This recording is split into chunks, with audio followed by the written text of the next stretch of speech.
new boards. Let's check them out.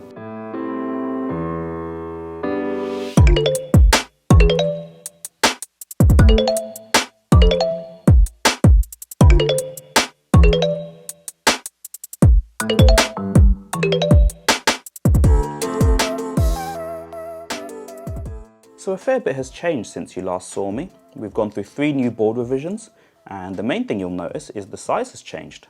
So let me bring this one in a bit closer, and I'll show you some of the differences. So we'll go through this original version first. As you can see here, there's 4 I/O connectors. There's a 4-pin, and this one is STEMMA QT and quick compatible. There's a 5-pin and 2 7-pins. The idea for the 2 7-pins was if you wanted to break out a full SPI bus or quite a lot of I/O, you could do that through those connectors, and then you could use the STEMMA QT connector to connect daisy chain, all kinds of other sensors that you can find from these different vendors. And we had the battery connector and external power connector, USB, and this small antenna here. On the back there was just some labeling to tell you which port's which, and that was about it on this original board. But the main thing we noticed with this board was that the antenna wasn't giving very good performance. It could work in Europe and on some higher frequencies, but for US bands and other global bands, it was really struggling to get down to those low frequencies. And after speaking to the antenna vendor, they told us it was down to the board size, essentially the size of the ground plane.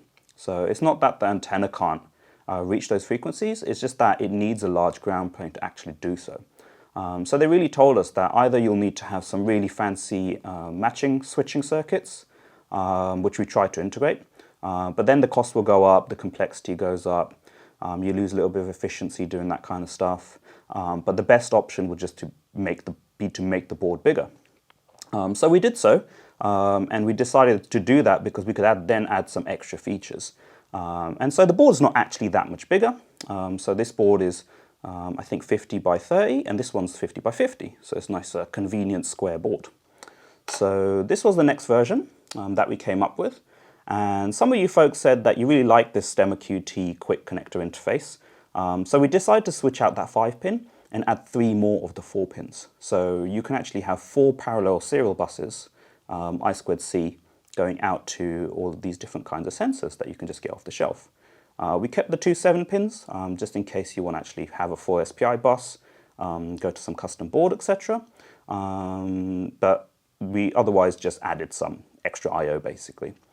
Something else that we added was an extra LED.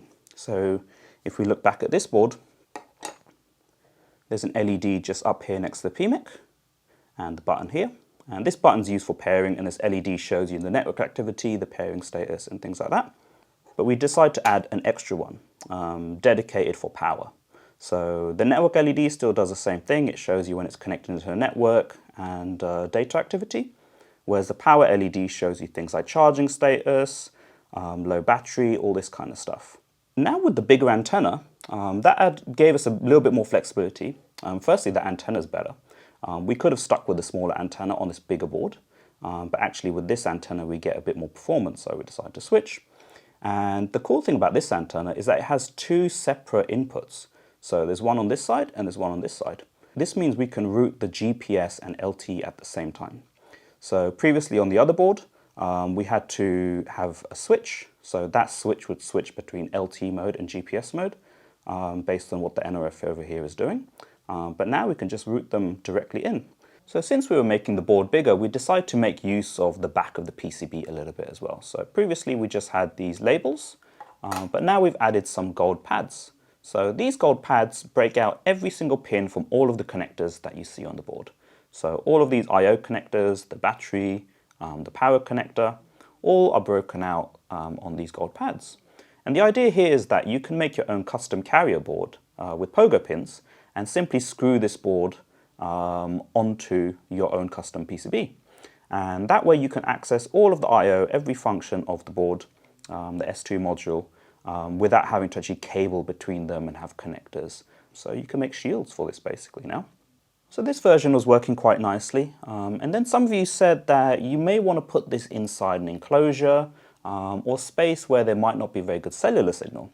So we decided to add an extra option to this board, and in the next revision, we added some micro FL connectors. So the module will now be available in two versions, one with integrated antenna, as you saw before, and one with these connectors. So here you can actually attach these kinds of little FPC antennas. You can go to an SMA connector and actually have a screw-on antenna outside of an enclosure, for example. And yeah, they're just very common, easy to find micro FL. They just clip in and out, and there's one for LTE and one for GPS. Something else we added to this revision was a dedicated buck converter. So previously you could supply power from this external connector here, and this was limited to about 5.5 volts before the PMIC decided that the voltage is too high and it should shut down the rail. So here we added a drop-down buck converter. You can provide voltage in here, and it drops it down to 5 volts, which feeds the PMIC. And so that means you can now provide this board with anything up to 17 volts of power. You can essentially run this from, common 12-volt industrial supplies. Even if you have a 5-volt, they'll still work. And it gives you a little bit more flexibility in how you power this board. So this is now the final revision that we have. This is revision 6 of the S2 module. So we've gone through quite a few iterations, fine-tuning and refining everything about the device. The main thing that changed here were the trace widths, the components for the matching circuit, just improving the pad sizes and layout a little bit to make it more efficient. And otherwise, this board's pretty much the same. So I'm going to be assembling these over the next couple of days, testing everything, making sure we get good antenna performance, all the features are working, and hopefully have this board ready to go very soon. The dock site is already up to date with all the features of this board. So do have a look. Everything on the back is the same here. The SuperStack firmware running on this is pretty much all done. Just a few I/O drivers left to do, and then just refining, making everything really stable and making sure it doesn't crash and all this kind of stuff. And we should hopefully be ready to have this in people's hands very soon. So stay tuned. I'll make another video very soon once we have some more updates and results and some cool stuff to show. And yeah, see you in the next one.